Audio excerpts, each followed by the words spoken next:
Ravi de vous retrouver sur ce plateau pour votre grande session d'information. Bienvenue sur Gabon 24. Tout d'abord, les titres. Au Gabon, le comité préparatoire du dialogue politique a clos ses travaux ce mardi dans la satisfaction générale. L'opposition qui y est représentée se réjouit de l'ouverture de cette grand-messe aux jeunes, femmes et la société civile. Nous irons au Burkina Faso où un peu plus d'un an après l'attentat djihadiste à Ouagadougou, les noctambules reprennent du service au bon plaisir des tenanciers des lieux de plaisance. Et puis vous verrez qu'en Malaisie, le bras de fer entre Kuala Lumpur et Pyongyang se poursuit autour de la mort de Kim Jong-nam, demi-frère du dirigeant nord-coréen. La Malaisie exige une identification officielle. Voilà pour le fil conducteur de cette grande session d'information. Madame, Monsieur, voici votre journal. Et nous commençons par la page du Gabon. Tout d'abord, restitution du rapport ce mardi du Haut Conseil de l'investissement au Premier ministre Emmanuel Issoze Ngondé. Le HCI était depuis le 20 janvier dernier en séance de travail en vue d'assainir l'environnement des affaires au Gabon. En témoigne ce compte rendu de Kenny Ongouri sur les images d'Alexandre Nkogé. Le comité interministériel du Haut Conseil pour l'investissement s'est réuni mardi à Libreville dans le cadre de la restitution des travaux de la phase de dialogue public-privé lancée le 20 janvier dernier. Nous avons examiné la synthèse des résolutions qui ont été adoptées dans chacun des ateliers, que nous avons présentées sous la forme de mesures à prendre immédiatement, qui seront traduites en axes de réforme. Et nous allons les proposer au chef de l'État lors de la réunion du Haut Conseil d'investissement présidentiel qui se tient le 7 mars prochain. C'est le Premier ministre Emmanuel Issoze Ngondé qui a lancé les travaux et a reçu des mains de la Commission ce rapport qu'il présentera au Président de la République en vue de l'organisation prochaine de la première session du Haut Conseil pour l'investissement. Les différents ateliers ont abordé des problèmes entravant la compétitivité des entreprises et la dynamique du secteur privé. L'esprit de bonne compréhension qui a prévalu au cours de vos travaux est à pérenniser. J'y veillerai pour ma part car le président de la République, chef de l'État, tient à ce que le secteur privé et le secteur public coopèrent davantage pour accélérer la marche du pays vers l'émergence. L'institutionnalisation du dialogue entre le secteur public et le secteur privé devrait permettre d'assainir l'environnement des affaires, d'améliorer la compétitivité du pays et de favoriser la création d'emplois. L'objectif étant de faire participer le secteur privé aux réformes qui seront intégrées dans le plan de relance de l'économie. Je vous le disais à l'entame, au Gabon, entamé depuis le 15 février dernier par le comité ad hoc, les travaux de préparation du dialogue national ont pris fin ce mardi. Outre l'intervention du président du comité, les représentants des deux partis majorité et opposition se sont exprimés sur le sujet au micro de nos reporters Gabriel Ratanga et Mirandangui. Au terme des restitutions des travaux de ces groupes de travail, il ressort les principales conclusions suivantes. L'adoption de 3 textes devant régir les travaux du dialogue politique, à savoir un code de bonne conduite, un règlement intérieur et des termes de référence. La détermination des thématiques du dialogue politique. L'élaboration d'un ordre du jour. La définition d'une structure organisationnelle. Et enfin, la détermination du lieu et de la durée du dialogue politique. Nous sommes tombés également d'accord sur l'impérieuse nécessité de la présence d'un panel de facilitateurs dont la mission essentielle sera de rapprocher les points de vue des uns et des autres en cas de blocage. C'est là un grand signe de respect et de confiance mutuelle. Nous souhaitons que le même consensus prévale au moment de la désignation des facilitateurs. Nous voici arrivés au terme des travaux du comité ad hoc paritaire majorité-opposition relatif à la préparation du dialogue politique. C'est à ce triomphe du patriotisme et cette nécessité de dépassement de vos contingences politiques ou catégorielles que vous étiez appelés pour le bon rendu des travaux. Vous avez bien heureusement répondu à ces fortes attentes. Je tiens à vous en féliciter. Vous pourrez donc suivre l'intégralité de toutes ces interventions au cours de nos programmes de la soirée, bien entendu sur Gabon 24.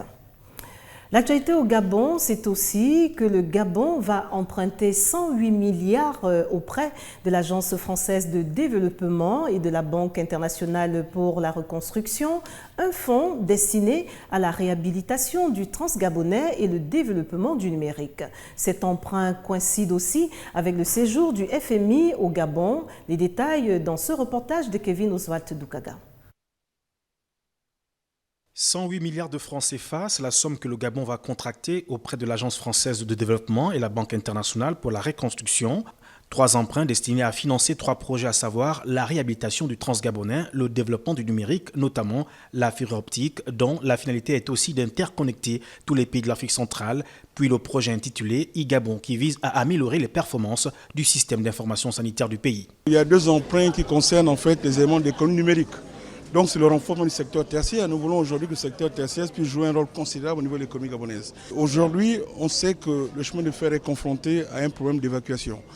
Dans la zone du Haut-Touvé, par exemple, nous avons des nouveaux opérateurs de manganèse. Noga Mining, qui a commencé sa production. Il faudrait donc évacuer tous ces minéraux vers Libreville. Des emprunts qui coïncident avec le séjour du Fonds monétaire international, un séjour du FMI dans le but, entre autres, d'aider le pays à faire face à la crise pétrolière. Je ne pense pas que le Gabon était dans une situation de persona non grata à l'échelle internationale. Si le Gabon réussit à lever ces fonds, cela signifie que le Gabon offre des gages suffisants pour pouvoir apurer sa dette. Au Gabon, entre 2017 et 2019, les emprunts seront limités à 1 472 milliards de francs CFA, conformément à la stratégie 2016-2019 de maîtrise de la dette.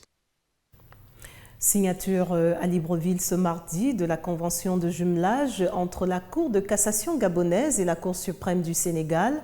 L'événement s'est déroulé au palais de justice de Libreville. Le reportage de Lardingue Mamba et Ludmila Tuntum.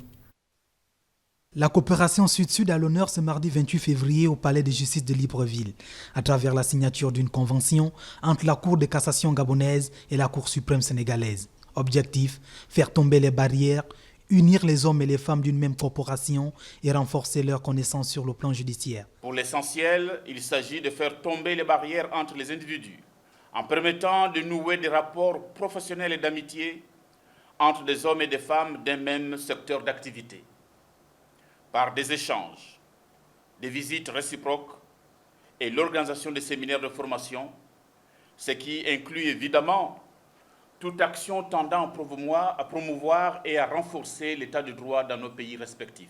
Le jumelage des 2 institutions judiciaires n'est autre que la résultante des relations privilégiées qui existent entre Libreville et Dakar.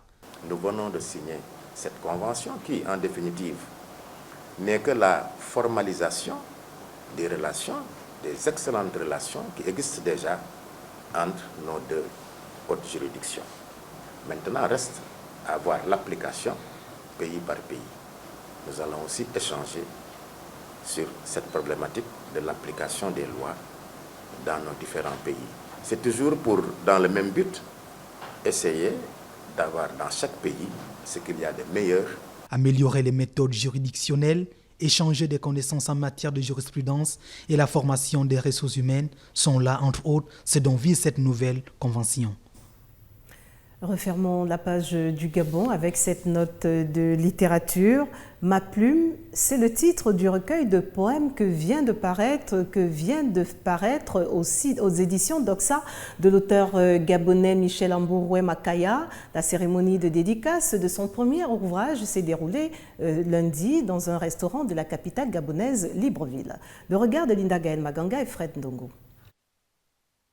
J'écris pour faire transpirer mon cœur. C'est en ces termes que l'auteur de Ma plume, un nouveau recueil de poèmes paru aux éditions Doxa, parle de sa nouvelle passion pour l'écriture. Michel Ambouroué Makaya, c'est son nom, la trentaine, est à son premier ouvrage. J'ai écrit ce livre pour partager ma passion, ma nouvelle passion de l'écriture, la joie que j'ai d'écrire et de transmettre mes émotions par écrit, de pouvoir dire ce que je ressens à l'intérieur de moi et de pouvoir interpeller aussi. En 74 pages, le poète pasteur, comme il est décrit, propose à ses lecteurs de s'aimer les bonnes actions et appelle à la vigilance. Mon livre parle de plusieurs choses, plusieurs sujets, de l'amour, du pays, de la société, et des différents mots qui minent la société, et aussi de moi. À la suite du recueil Ma Plume, Michel Ambouroué Makaya envisage déjà poursuivre son aventure littéraire en écrivant, dit-il, des livres de foi. La page Afrique s'ouvre en Tunisie où le gouvernement doit lutter avec l'aide du FMI contre le creusement inquiétant des déficits sans reproduire des erreurs de l'ère Ben Ali dans un pays où la crise économique et sociale menace les acquis démocratiques. Larissa Matsomo s'en fait l'écho. 6 ans après la chute de Zine El Abidine Ben Ali, l'unique pays rescapé du printemps arabe ne parvient pas à faire redémarrer son économie et sa croissance plafonnée à 1% en 2016. Dans ce contexte, la Tunisie a dû conclure l'an dernier un nouveau plan d'aide de 2,9 milliards de dollars avec le Fonds monétaire international, qui prévoit en échange la mise en œuvre de réformes socialement sensibles. Le niveau de la dette publique atteint un niveau critique selon le FMI. Elle a dépassé les 60% du PIB et devrait franchir les 70% en 2017. Les autorités et les bailleurs de fonds doivent prendre garde aux mesures d'austérité qui remettraient en cause les droits économiques et sociaux du pays. Ma visite a eu 2 objectifs généraux. Voir comment les difficultés économiques et financières du pays affectent les droits de l'homme et en particulier les droits économiques, sociaux et culturels. Et de voir l'impact des mouvements illégaux de capitaux sur les droits de l'homme. Selon l'expert, l'exemple d'une possible réforme des subventions des produits de grande consommation comme l'énergie ou la nourriture ne doit pas se faire sans avoir mis en place au préalable des filets sociaux. Sur l'emploi, l'expert qui présentera un rapport devant le Conseil des droits de l'homme de l'ONU a appelé à cibler prioritairement les femmes et les jeunes chômeurs. Début 2016, la Tunisie avait connu sa plus importante contestation sociale depuis 2011 après la mort d'un jeune lors d'une manifestation pour l'emploi à Kasserine, dans le centre défavorisé. Dignitaires musulmans et chrétiens du Moyen-Orient se sont réunis ce mardi au Caire pour débattre de la coexistence entre les religions dans une région ravagée par des conflits confessionnels. Retrouvons Larissa Matsoum. Cette conférence organisée par Al-Azhar, prestigieuse institution de l'islam sunnite basée au Caire, se tient jusqu'à mercredi alors que des dizaines d'Égyptiens chrétiens ont fui le nord de la péninsule du Sinaï, à la suite d'une série d'attaques meurtrières menées par les djihadistes du groupe État islamique. Ahmad Al-Taïeb affiche là une volonté de promouvoir un islam modéré et le dialogue avec des chrétiens accusant des groupes comme l'État islamique de souiller l'image de l'islam. Exonérer les religions du terrorisme ne suffit plus pour ces défis barbares. Nous devons initier une nouvelle étape en prenant les principes et les morales des religions et les adaptant à notre réalité troublée. De son côté, le pape copte orthodoxe Tawadros II a appelé à lutter contre l'idéologie extrémiste avec une idéologie éclairée. La religion est une solution et non une partie du problème. L'ignorance des enseignements religieux est le facteur principal dans l'adoption de vues radicales et extrémistes. L'État islamique qui contrôle des territoires en Irak et en Syrie considère les chrétiens comme des ennemis qui doivent être tués ou assujettis. En Égypte, la branche locale du groupe a appelé à prendre pour cible la minorité copte après avoir revendiqué un attentat suicide contre une église copte orthodoxe du Caire qui avait fait 29 morts en décembre. Direction le Burkina Faso, un peu plus d'un an après l'attentat djihadiste qui a secoué la capitale du pays, la vie nocturne reprend au Taxi Brousse au lieu des noctambules de Ouagadougou. En face d'un hôtel de la place, le bar de nuit avait été la cible des djihadistes. En témoigne ce récit de Lardingue Mamba. Des clients boivent leur bière en observant des filles en talons hauts et très maquillées, alors que les baffes crachent leurs décibels. À quelques centimètres de la tête de ces hommes, un poteau porte des traces de balles. C'est le Taxi Bros, lieu emblématique de la ville nocturne ouagalaise, théâtre de l'attaque djihadiste qui a fait 30 morts en janvier 2016. C'est un acte de résistance. C'est pour dire, vous ne nous aurez pas. Et c'est un message aussi qu'on lance à la population de Ouagadougou pour dire, vous pouvez continuer à venir sur Kwame Nkrumah. C'est dans le souci de redynamiser cette avenue-là après la tragédie qu'elle a connue. On est ravis de voir que le Burkina continue à vivre et qu'il se passe plein de choses le soir, que les maquis sont pleins, comme on peut le voir derrière nous. Et c'est un vrai bonheur d'être ici. Quelques 200 artistes ont été programmés sur 3 podiums dans la ville, dont celui devant le Taxi Bros pour dire « Revenez ». C'est une forme de résistance, une petite pierre pour que l'engouement revienne. Avec la fête, avec la musique, bon, ça a amené le monde encore plus de confiance et que le monde commence à oublier. Il ne peut pas totalement oublier, mais il continue à venir avec la fête. Donc l'ambiance est là et la peur continue à partir un peu. Les autorités burkinabées veulent profiter du 25e Festival panafricain du cinéma et de la télévision de Ouagadougou pour tourner la page de l'attaque qui avait vu un commando de 3 hommes s'aimer la terreur en tirant sur les clients des terrasses et hôtels de l'avenue Kwame Nkrumah au cœur de la capitale Ouagadougou. Initié en 2012 dans l'état de Kano, mais suspendu pour des raisons de coûts financiers importants, les mariages de masse refont surface au Nigeria avec l'accompagnement de la police charia.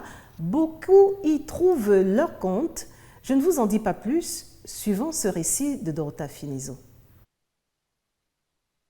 Dans l'état de Kano au Nigeria, 1520 couples ont préparé un mariage de masse dans le cadre d'une initiative visant à réduire le nombre de divorcés dans la région. Il n'y a pas de divorce dans ce mariage. Qui participe à ce mariage ne peut pas simplement divorcer tant qu'ils ne nous ont pas informés. Ne pensez pas que nous allons vous donner une femme et vous pouvez la divorcer unilatéralement. Il y a un tribunal. Il y a des lois pour quelqu'un qui divorce de sa femme sans nous consulter. Au total, plus de 10 000 femmes se sont inscrites au projet que la police charia, le HISBA, a commencé en 2012, mais a suspendu un an plus tard en raison de manque de financement. J'ai choisi d'impliquer l'HISBA dans mon choix de mari parce qu'ils font des vérifications sur le marié. En passant par l'OHISBA, les droits des femmes sont protégés et il y a la paix dans le couple. La différence entre ce mariage dans lequel il y a l'ISBA et les autres, c'est que les parents de la femme prennent toujours le parti de leur fille dans une dispute qui irrite l'homme, mais quand il y a l'ISBA, il s'agit toujours d'une réconciliation mutuelle. L'opération à la demande des futurs mariés a pu renaître de ses cendres. D'autres couples sont eux aussi dans l'attente de s'unir en groupe, mais surtout de solidifier leur union par l'implication de l'ISBA. Poursuivons avec vos actualités hors du continent. Tout d'abord, en Malaisie, et tel que je vous l'annonçais à l'entame, le ministre de la Santé a réitéré ce mardi que son pays ne remettrait pas le corps de Kim Jong-nam à Pyongyang, insistant sur le fait qu'il devait d'abord être officiellement identifié. Des détails dans ce récit de Larissa Matsumo. Cette annonce fait suite à l'arrivée d'une délégation nord-coréenne menée par le diplomate Ri Tong-2 en Malaisie. Pyongyang a dépêché dans ce pays un haut diplomate pour tenter de récupérer le corps de Kim Jong-nam et affirmer ne pas accepter les conclusions de l'autopsie. Mais le ministre malaisien de la Santé, Subramaniam, a réitéré mardi que son pays ne remettrait pas le corps à Pyongyang. La Malaisie insiste sur le fait que le corps restera à la morgue tant qu'un membre de la famille ne se présentera pas pour l'identifier formellement par une comparaison ADN. Même si le gouvernement nord-coréen a demandé que le corps lui soit remis, ce n'est pas dans le processus normal que nous suivrons. Nous devons connaître l'identité définitive de la personne décédée. Et une fois que nous l'avons confirmé et que nous connaissons un parent proche, alors le processus normal pour nous sera de rendre le corps.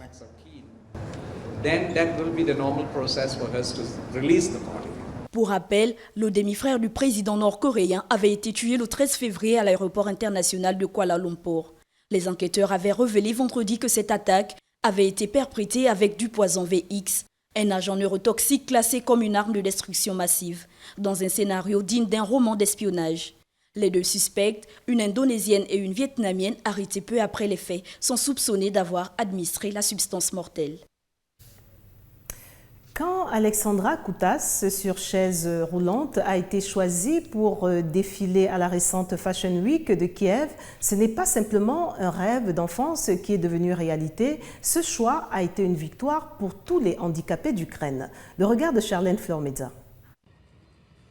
Du haut d'un trône en bois porté par 4 hommes, Alexandra Koutas a salué l'assistance d'un geste souverain, devenant ainsi la première mannequin à défiler en Ukraine pour un événement aussi médiatisé. La jeune fille de 23 ans aux longs cheveux bruns et au sourire langoureux assure avoir toujours rêvé d'être modèle. Pendant plusieurs années, elle a envoyé des lettres à des agences de mannequins qui ont toutes refusé poliment sa candidature. Oui, c'était difficile et c'est toujours difficile. Mais dans notre pays, tout est généralement plus difficile quand on est une personne dont la mobilité physique est limitée. Tout le monde le sait. J'ai écrit des lettres à plusieurs agences de mannequins. Ils m'ont dit que j'étais très jolie, mais qu'ils ne savaient pas comment ils pouvaient me représenter, car le marché n'est toujours pas mûr pour ça. Et il y a seulement 2 ans, lors de la Fashion Week de New York, des mannequins handicapés ont été invités pour la première fois. J'ai senti qu'il était temps aujourd'hui. C'est toujours mon message le plus important, montrer qu'une fille dans une chaise roulante peut être perçue comme une professionnelle de grande classe. Et il se trouve que ça, c'est ma passion, c'est quelque chose qui m'inspire. Il y a des gens qui aiment ce que je fais et je le fais bien.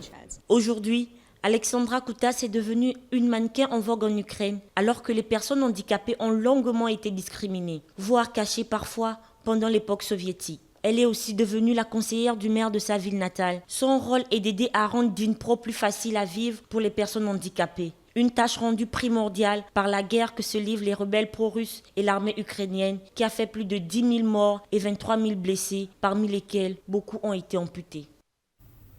Et nous sommes en sport avec en bonne place du cyclisme et c'est au Gabon tout d'abord, absent de la ligue de départ de la Tropicale, de la ligne, dis-je bien, de départ de la Tropicale à Missa-Bongo. Lundi à Mwanda, les Panthères donnent les raisons de leur acte. Dans ce regard de Gaël Mapessi et Bertin Osaga, nos envoyés spéciaux sur place.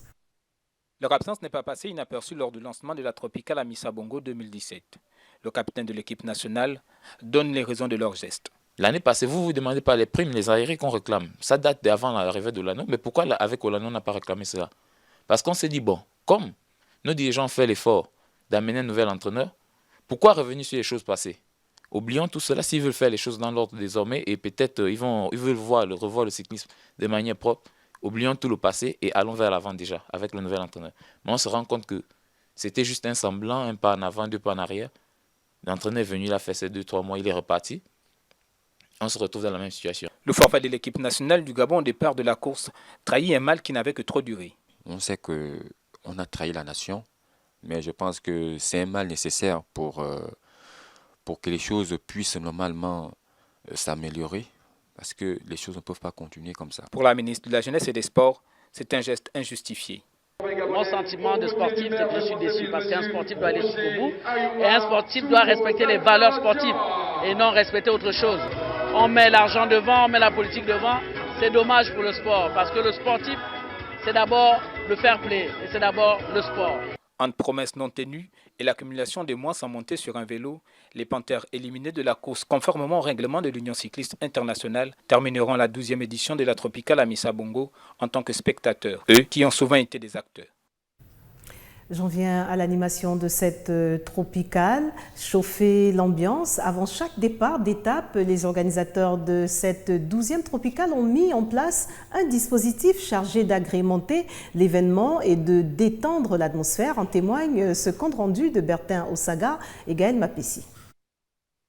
La tropicale à Missa-Bongo, c'est le sport à vélo, la découverte du paysage des contrées gabonaises, mais c'est aussi de l'animation pour tenir en haleine le public venu assister aux différentes étapes. À Missa-Bongo, lorsqu'on va vers les localités, se permettre à ceux-là qui viennent assister de vivre non seulement la course sur le plan technique, expliquer ce qui se passe, mais également un volet animation où il est question de mettre en avant les talents de la jeunesse dans chacune des localités où nous passons. Et c'est toujours un plaisir de se rendre compte qu'ils répondent favorablement en venant non seulement assister, mais aussi en participant à l'animation sur le podium, comme vous le constatez actuellement. La réussite des prestations offertes par Waris et son équipe est le fruit d'une préparation assidue, mais parfois de l'improvisation s'impose pour coller aux réalités de chaque localité. Comme tout événement, il faut se préparer en amont avec mon équipe. Nous sommes 3 cette année, on a des séances de travail et puis par la suite sur place, selon le retour du public, on essaye d'harmoniser, d'améliorer, d'improviser en griffe, mais une improvisation préparée. Et ce qui fait en sorte que l'ambiance soit toujours exceptionnelle à chacune des étapes de la Tropicale Amissa Bongo. La fièvre augmente au fur et à mesure que la Tropicale avance. La commission animation de ce grand événement sportif promet des prestations de haute facture.